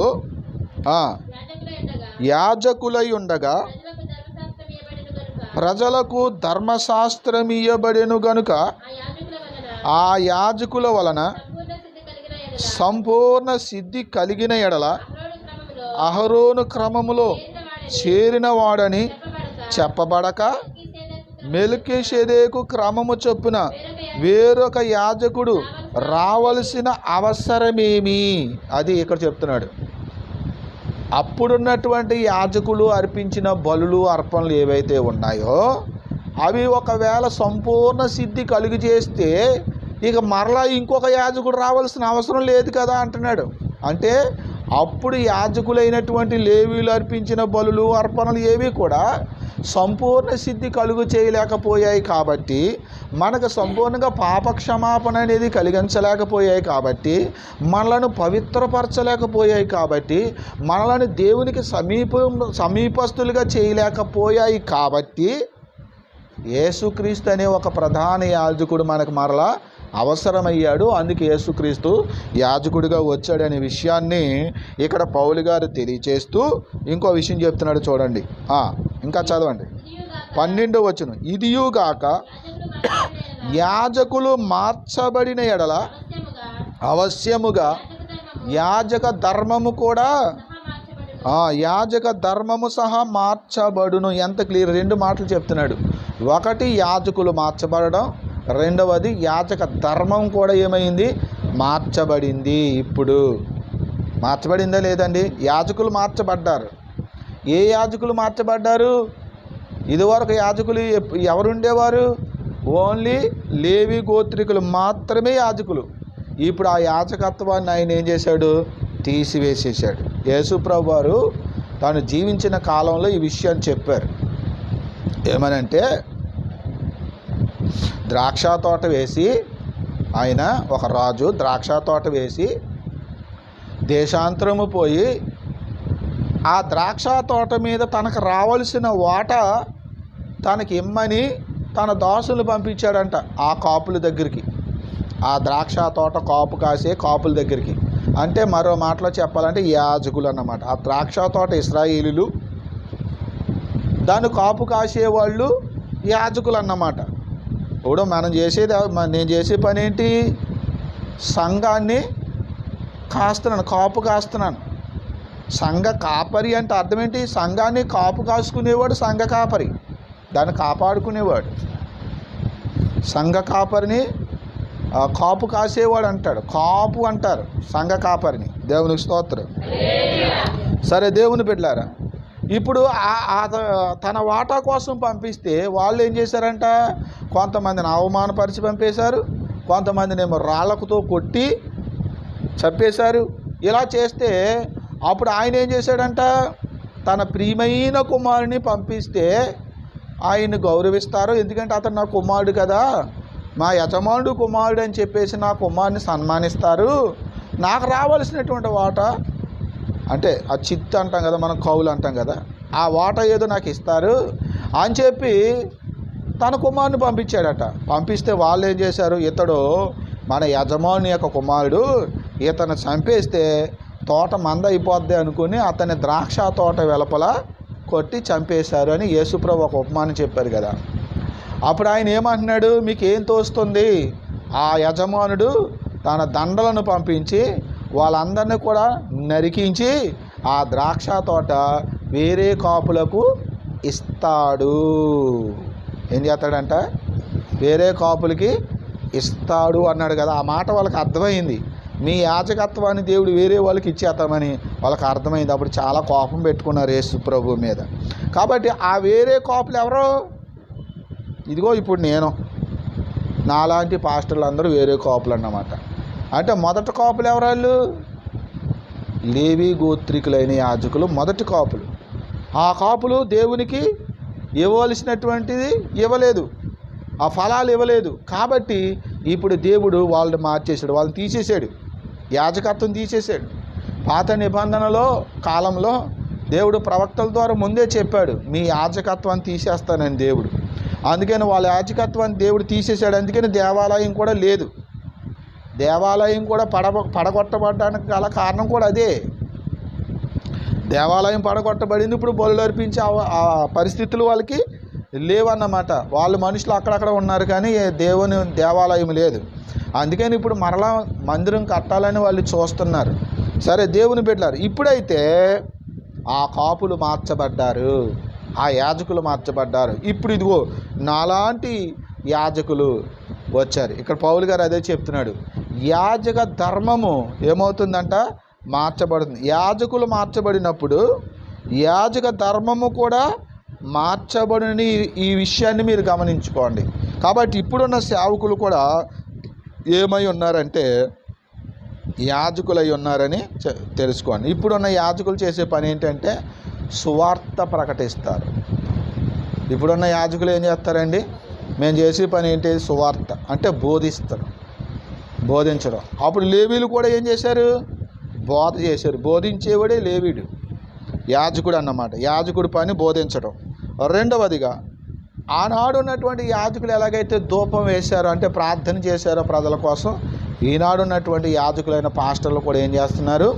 ప్రార్థన, సంఘం కొరకు, దేశం కొరకు ప్రార్థన చేస్తూ ఉన్నాం. మూడోది ఏంటంటే ఆనాడు ఉన్నటువంటి యాజకులు ఎలాగైతే యజమానులై ఆ యొక్క ప్రజలు నడిపించారో, ఈనాడు ఉన్నటువంటి యాజకులైన పాస్టర్లు కూడా సంఘాన్ని నడిపిస్తున్నారు. ఇప్పుడు కష్టపడుతున్నారా లేదా? మరి యాజకులు అప్పుడు దశమ భాగం వాళ్ళకి జీతంగా ఇచ్చారు, మరి ఇప్పుడు దశమ భాగం ఇవ్వాలా లేదా? అది ఇచ్చేవాళ్ళు అందరూ ఇవ్వాలండి అని మీరు అంటున్నారు. మీరు పేదోళ్ళు అయినా ఇవ్వాలని అంటున్నారు, మీరు ఇస్తున్నారు. కొంతమంది ధనికులై ఉండి ఇవ్వట్లేదు. పైగా కొంతమంది భయపడి దశమ భాగం తీస్తున్నారు. కొంతమంది అంటే మీరు కాదు, మనకు కొంతమంది తెలిసిన వాళ్ళ గురించి చెప్తున్నాను. మరి ముఖ్యంగా యూట్యూబుల్లో వాళ్ళు చెప్పే సాక్ష్యాలు ఉన్నాయో వాళ్ళు కొంతమంది టీవీలకి స్పాన్సర్ చేస్తున్నారు. కొంతమంది బడా సేవకులు అనే వాళ్ళకి పెద్ద పెద్ద 1,00,000 మంది, 1,50,000 మంది, 50,000 మంది, 10,000 మంది ఇలా పెద్ద పెద్ద సంఘాలు ఉన్న సేవకులు ఉన్నారు కదా, వాళ్ళు ఇదిగో నేను యూట్యూబ్లో ఎలా బోధిస్తున్నా అలాగా టీవీలో చెప్పడానికి వాళ్ళకి నెలకొచ్చి 25,000 అని, 50,000 అని, ₹1,00,000 ఇలాగా వాళ్ళకి ఇచ్చేస్తున్నారు. వాళ్ళకి ఇస్తున్నారు. ఎక్కడి నుంచి ఇస్తున్నారు? అవి దశమ భాగమే తీసి అవి వాళ్ళకి పంపించేస్తున్నారు. యూట్యూబ్లో వింటున్న వారు దేవుని బిడ్డ, మీరు దశమ భాగం తీస్తే మీరు అలా టీవీ ప్రోగ్రాలకు ఇవ్వకండి, మీ సేవకుడికి మాత్రమే ఇవ్వండి. దశమ భాగం వారికి ఇవ్వాలి. వాళ్ళు కష్టపడుతున్నారు, వాళ్ళు పని చేస్తున్నారు, మీ కొరకు బోధ చేస్తున్నారు, మీ కొరకు ప్రార్థిస్తున్నారు, మిమ్మల్ని నడిపిస్తున్నారు. పూర్వ యాజకులు అలాగే చేశారని ఇక్కడ వాక్యం చెప్తుంది. రేపొద్దున తీర్పులో నిలబడితే మీరు చాలా సమస్యలు ఎదుర్కొంటారు. దశమ భాగం గురించి మాట్లాడాలంటే అది వేరే సబ్జెక్ట్ కాబట్టి దాని గురించే మాట్లాడాలి. దాని గురించి మాట్లాడే అవకాశం ఎప్పుడు వస్తుందో అప్పుడు నేను మాట్లాడతాను, చెప్తాను. అది కూడా సరే అండి. చూడండి, రోమీయులకు రాసిన పత్రిక వచ్చేయండి, 15వ అధ్యాయంలోకి రండి, 17వ వచనం. రోమీయులకు రాసిన పత్రిక మనం ధ్యానించే పత్రిక 15వ అధ్యాయము 17వ వచనం.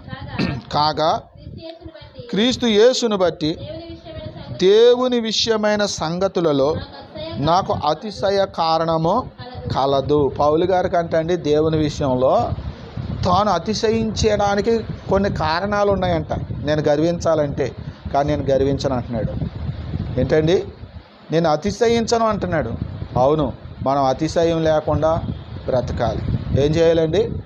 అతిశయం అనేది మనకు ఉండకూడదు. మనం స్వతంత్రంగా ఉండొచ్చు, కానీ గర్వంగా ఉండొద్దు. ఎవరి మీద మనం హెచ్చించుకోవద్దు. దేవునికి స్తోత్రం కలుగుతారు. ఆయన అదే చెప్తున్నాడు.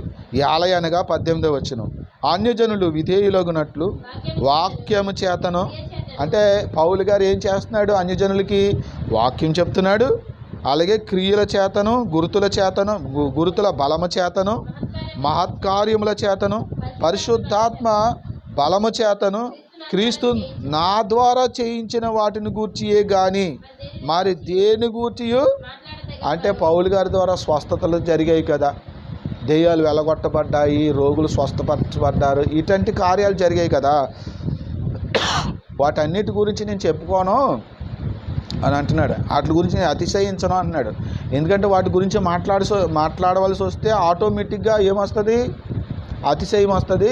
కనుక వాటి గురించి నేను ప్రచారం చేసుకోను, నేను అతిశయించను అంటున్నాడు. మనం కూడా అదే నేర్చుకోవాలి.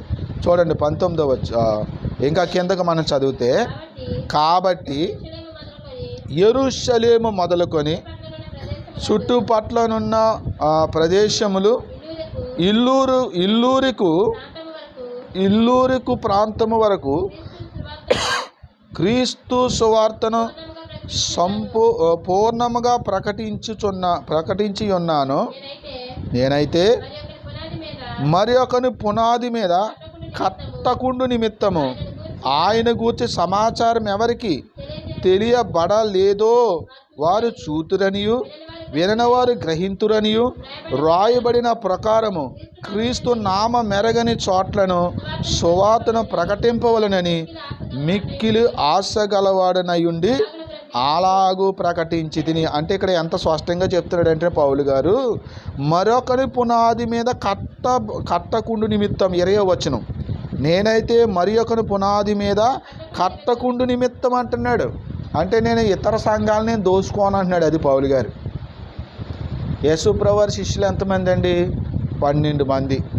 వాళ్ళు మాత్రమే కాకుండా యేసుప్రభు సువార్తకు పంపించిన వాళ్ళు ఉన్నారు. వాళ్ళు ఎంతమంది? 70 మంది.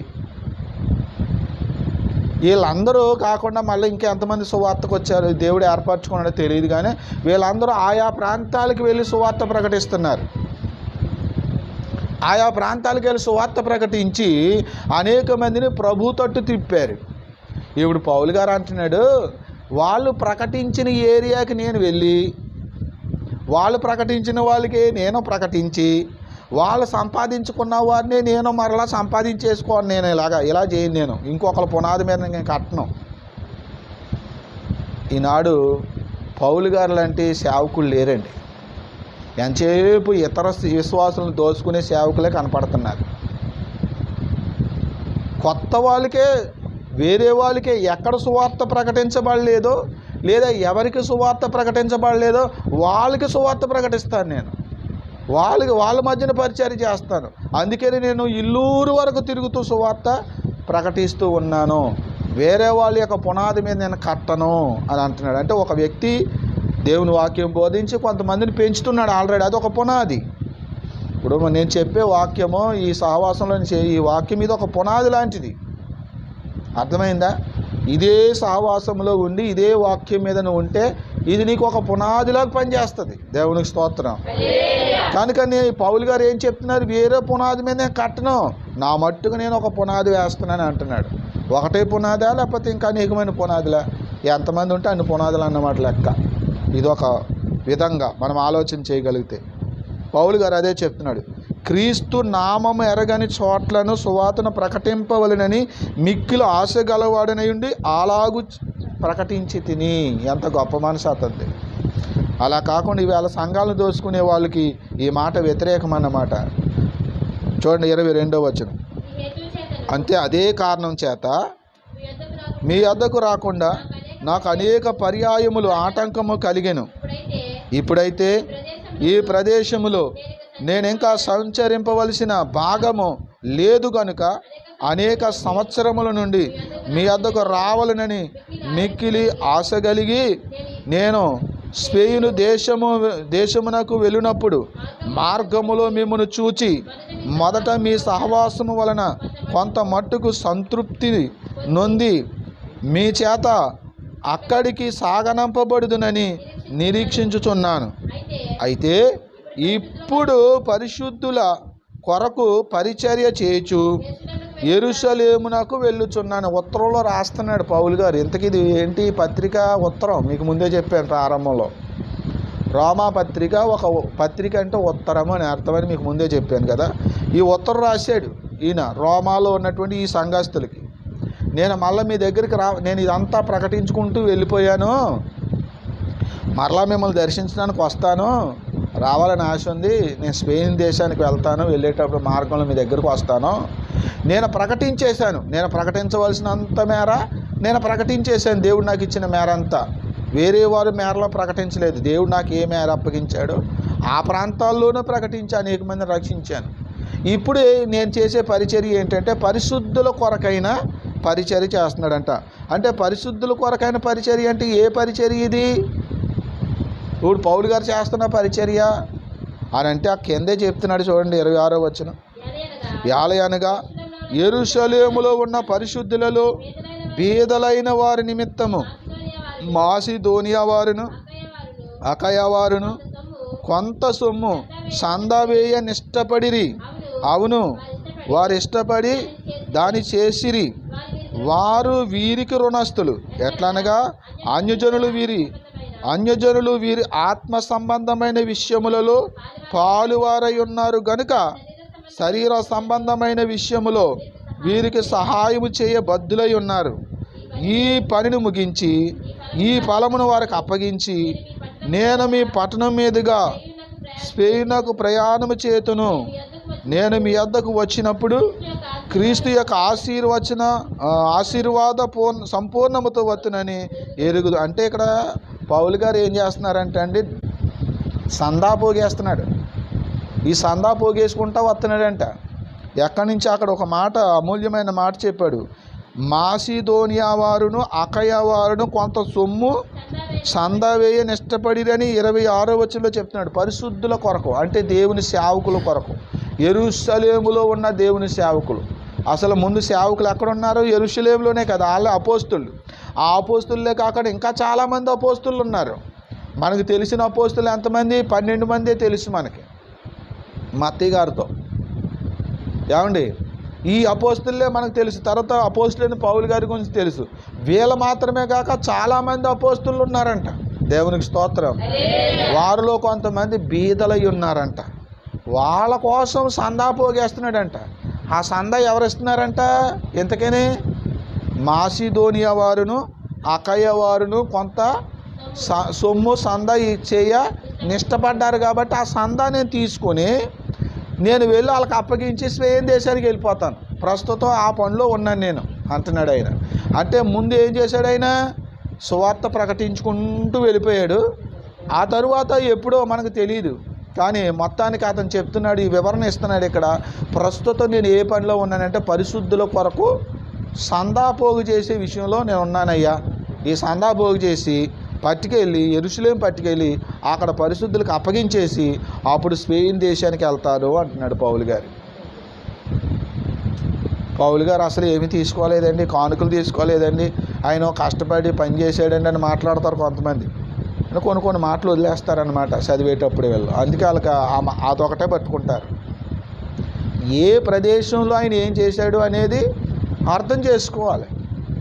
ఒక ప్రాంతానికి వెళ్ళినప్పుడు అక్కడ వాళ్ళ మీద భారం ఇస్తే ఎలా కుదురుతుంది? మీరు అందరు కానుకలు తీసుకురండి అని అంటే వాళ్ళు తీసుకొస్తారా? వాళ్ళు సువార్త వింటారా? ముందే పారిపోతారు. దేవునికి స్తోత్రం కలుగాలి. వాళ్ళు రక్షించబడిన తర్వాత ఆ సేవకుని యొక్క అవసరాల్లో పాలు పొందాలో లేదో వాళ్ళకి అర్థమైన తర్వాత వాళ్ళు కానుక తీసుకొస్తారు, లేదా సందా తీసుకొస్తారు, లేదా దశమ భాగం తీసుకొస్తారు. ఆ తర్వాత అది కానుక. ముందు పని చేయకుండా జీతం ఎవడెత్తాడండి? మిమ్మల్ని ఎవరైనా పనిలో పెట్టుకుంటే ముందు జీతం ఇచ్చేస్తాడా? ఇవ్వడు కదా. పని చేయించుకుని నెలల తరబడి వాళ్ళ దగ్గరే జీతం పెట్టుకునే వాళ్ళు కూడా ఉన్నారు. ఇదే మనం గుర్తుపెట్టుకోవాలి జాగ్రత్తగా. ఇంకా కిందకి మనం చదివితే, నేను ముగించేస్తాను ఈ 15వ అధ్యాయం ఈ 2 వచనాల్లో. 30వ వచనం చూడండి. సహోదరులారా, నేను యూదయలోనున్న అవిధేయుల చేతిలో నుండి తప్పింపబడి యెరూషలేములో చేయవలసి ఉన్న ఈ పరిచర్య పరిశుద్ధులకు ప్రీతికరమగునట్లును నేను దేవుని చిత్తం వలన సంతోషముతో మీ వద్దకు వచ్చి మీతో కలిసి విశ్రాంతి పొందినట్లును మీరు నా కొరకు దేవునికి చేయు ప్రార్థన యందు నాతో కలిసి పోరాడవలెనని మన ప్రభు అయిన యేసుక్రీస్తును బట్టి ఆత్మ వలని ప్రేమను బట్టి మిమ్మల్ని బతిమాలుకొనుచున్నాను. నా కొరకు ప్రార్థన చేయండి అంటున్నాడు. ఒక ప్రార్థన రిక్వెస్ట్ చెప్తున్నాడు వాళ్ళకి. మీరేమని ప్రార్థన చేయాలో తెలుసా? పరిశుద్ధుల కొరకు నేను చేయబోతున్న ఈ పరిచర్య ఉంది కదా, యెరూషలేము వెళ్ళి ఈ డబ్బులు మీరు ఇచ్చినటువంటి, మీరందరూ ఆయా సంఘాల వారు ఇచ్చిన ఈ కానుకలు ఉన్నాయి కదా, ఈ చందాలు, ఇవన్నీ పట్టుకెళ్ళి ఆ పరిశుద్ధులకి ఇచ్చేసే వరకు, అంటే సేవకులకి ఇచ్చేసేలాగున దేవుడు నాకు సహాయం చేయాలి. నేను వెళ్తున్నప్పుడు ఈ పరిచర్య చేయడానికి, అంటే ఇది అప్పగించడానికి వెళ్తున్నప్పుడు అవిధేయులైన వాళ్ళు కొంతమంది ఉన్నారు కదా, వాళ్ళు నాకు ఏమైనా హాని చేస్తారు. కాబట్టి వాళ్ళ చేతుల్లో నుంచి తప్పించుకోవాలని నా కొరకు ప్రార్థన చేయండి. ఎలా ప్రార్థన చేయాలి? పట్టుదలగా పోరాడండి. దేవుని దగ్గర ప్రార్థనలో పోరాడండి. అంటే మరలా మీరు ఏం చేయాలి? నా కోసం ప్రార్థన చేయండి. దేవా, పౌలు గారి ప్రయాణంలో తోడుగా ఉండు. ఆయా సంఘాలు ఇచ్చిన సందాలు పట్టుకుని అపోస్తులకు ఇవ్వడానికి, పరిశుద్ధులైన సేవకులకు అప్పగించడానికి వెళ్తున్నాడు యెరూషలేములో పౌలు గారికి శత్రువులు ఉన్నారు. కాబట్టి అతన్ని కాపాడి, వాళ్ళ చేతుల్లో పడకుండా కాపాడినైనా, ఈ పని సక్రంగా జరిగించేలా చేయనైనని మీరేం చేయాలి? ప్రార్థన. అంటే ప్రార్థన సేవకుడి గురించి ఎలా ప్రార్థన చేయాలి మీకు అర్థమవుతుందా? మా సేవకుడు మన ఏ ఊరన్నా వెళ్తున్నాడు అనుకో, ఆ ఊరు మా సేవకుని తీసుకెళ్ళినైనా అక్కడ చేయవలసిన పరిచర్య చేసి మళ్ళీ క్షేమంగా వచ్చే వరకు కాపాడు తండ్రి అని సేవకుడి కోసం, సేవకురాలు కోసం సంఘం ఎలా ప్రార్థన చేయాలో మీకు అర్థమవుతుందా? సేవకులకి, సేవకురాలకి ఎవరుంటారు? శత్రువులు. మీకు ఎందాక చెప్పాను. శత్రువులు ఎందుకు ఉన్నారు? వాళ్ళ సొమ్ములు ఏమైనా తిన్నామా? వాళ్ళని ఏమైనా తిట్టామా? వాళ్ళని ఏమైనా కొట్టామా? వాళ్ళ పేరు చెప్పామా? లేదే.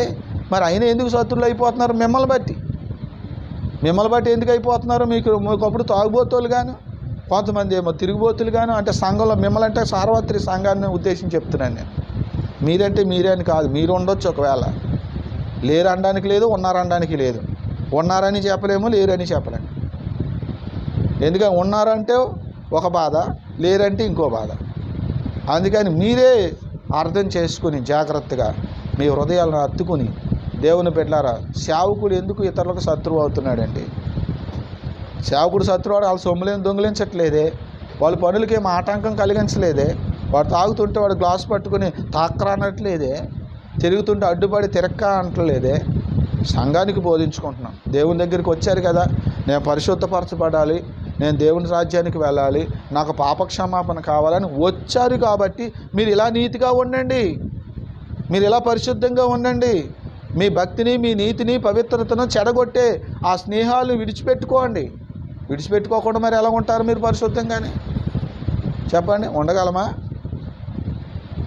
అని చెప్తున్నందుకు వాళ్ళకి బాధ. మీరు మానేసినందుకు. మీరు మంచిగా మారితే, మంచిగా మారలేనోడికి మా మీద కోపం, మా మీద ద్వేషం అన్నమాట. అందుకే మేము సేవకులు ద్వేషించబడుతున్నామని మీరు గుర్తు తెలుసుకోండి దేవుని బిడ్డలారా. కనుక మా కొరకు ప్రార్థన చేయండి, పట్టుదలగా ప్రార్థన చేయండి అంటున్నాడు పౌలు గారు. ఇంకేం చేయాలి? మీ వద్దకు రావాలనుకుంటున్నానే, మీ వద్దకు దేవుడు నన్ను క్షేమంగా నడిపించేలాగిన ప్రార్థన చేయండి అంటున్నాడు. చూడండి 33వ వచనం. సమాధానకర్తయగు దేవుడు మీకు అందరికీ తోడై ఉండును గాక. ఏముండాలంటే అండి? సమాధానం. ఏముండాలండి? మన అందరికీ ఏముండాలి? ఒకరంటే ఒకరికి ఏముండాలి? సమాధానం, ఐక్యత ఉండాలి. ఉండును గాక. దేవుడే మీకు సమాధానం కలుగు చేయనుగాక అన్నాడు. అంటే 15వ అధ్యాయంతో ఆయన బోధ, రోమీలికి రాసిన పత్రిక ఇంతటితో ముగిసిందన్నమాట. అయితే 16వ అధ్యాయం మిగిలిపోయింది. అదేంటంటే నమ్మకస్తులైన పరిచారకుల గురించి ఆ అధ్యాయంలో పౌలు గారు చెప్తారు. అది దేవుని చిత్తమైతే రేపు వారం చెప్తాను. ప్రార్థన చేసుకుని ముగించుకుందాం, ఆలోచన చేసుకుందాం. మనం అందరం కూడా ఈ 15వ అధ్యాయంలో ఈ 2వ పార్ట్లో మనము మంచివారును, సంపూర్ణమైనటువంటి జ్ఞాన సంపూర్ణులను, ఒకరికి ఒకరు బుద్ధి చెప్పే సమర్థులనై ఉన్నాము అంటున్నాడు. మరి మనం అలాగ ఉన్నామా లేదా? అన్యజనులమైన మనల్ని బట్టి దేవునికి మహిమ రావాలంట. దేవుడు నమ్మదగిన వాడట. తన వాగ్దానాల విషయంలో దేవుడు నమ్మదగిన వాడును. అన్యజనులు దేవుని మహిమపరిచినట్లు క్రీస్తేమో యూదులకు పరిచారకుడు అయ్యాడు, నేనేమో అన్యజనులైన మీకు పరిచారకుడయ్యానని పౌలు గారు చెప్తున్నాడు. యాజక ధర్మము నేను నిర్వహిస్తున్నాను అంటున్నాడు. ఇప్పుడు యాజకులు ఉన్నారా అంటే ఇప్పుడు యాజకులు ఉన్నారని బైబిల్ చెప్తుంది. అదే ఈనాడున్న సేవకులు, పాస్టర్లు, సంఘ కాపరులు, అపోస్తులు ఎవరైతే ఉన్నారో, సువార్తను, వాక్యాన్ని బోధించేవాళ్ళు, సంఘాన్ని కాపుగాసేటువంటి వాళ్ళు, వీరే యాజకులని నూతన నిబంధన యాజకులుగా దేవుని వాక్యం రూఢీపరుస్తుంది. యాజకులు ఉన్నారు, యాజకుల పరిచర్య కాకపోతే మార్చబడింది. యాజకులు మార్చబడ్డారు, యాజకుల పరిచర్య కూడా మార్చబడింది. కానీ పని అయితే మాత్రం అదే పని జరుగుతూ ఉంది. ఇందులో లేనిది ఏంటంటే బలులు అర్పించడం, ధూపం వేయటం అనేది కూడా ఉంది, కానీ అది వేరే రూపంలో ఉంది. బలి అక్కర్లేదంతే. బిడ్డలారా, దేవుని వాక్యం మీ ముందు ఉన్నది. మీరు ఎలా జీవిస్తున్నారో, మీ తప్పులేంటో, మీరు ఎలాగా క్రమలో నడుస్తున్నారో, అక్రమంలో నడుస్తున్నారో మీరు ఆలోచించుకుని మీ ప్రవర్తన దిద్దుకోండి. ఇప్పుడే ప్రభు త్వరగా వస్తున్నాడు. సంఘం ఎత్తబడే సమయం ఆసన్నమైపోయింది. నువ్వు లోపాలతో ఉంటే, ఇంకా పాపాలతో ఉంటే నువ్వు విడబడిపోతావేమో. ఒకవేళ ఆలోచన చేసుకోండి. ఎవరో మాటలు విని నీ క్రమాన్ని నువ్వు విడిచిపెట్టి అక్రమంగా నడిస్తే నువ్వేమైపోతావో ఆలోచన చేసుకో. నువ్వు నశించిపోవడం సాతానికి ఇష్టం, నువ్వు నశించిపోవడం దేవుడికి ఇష్టం కాదు. మనమందరం ఐక్యంగా ఉండాలని తెలుసుకోండి. మనలో భేదాభిప్రాయాలు ఉండకూడదని తెలుసుకోండి. భేదాభిప్రాయాలు కలుగు చేసేవాడు వాడు సాతాను సంబంధి. లేదా వాడు శరీర సంబంధి, వాడు లోకానుసారుడు అని మీరు తెలుసుకోండి. దేవుడు ఎప్పుడు కూడా విడగొట్టేవాడు కాదు. దేవుడు సమాధానకి కర్త, దేవుడు ప్రేమించేవాడు, ఆయనే ప్రేమై ఉన్నాడని తెలుసుకోండి. ప్రేమ కలిగి జీవించండి. ప్రార్థన చేసుకుందాం.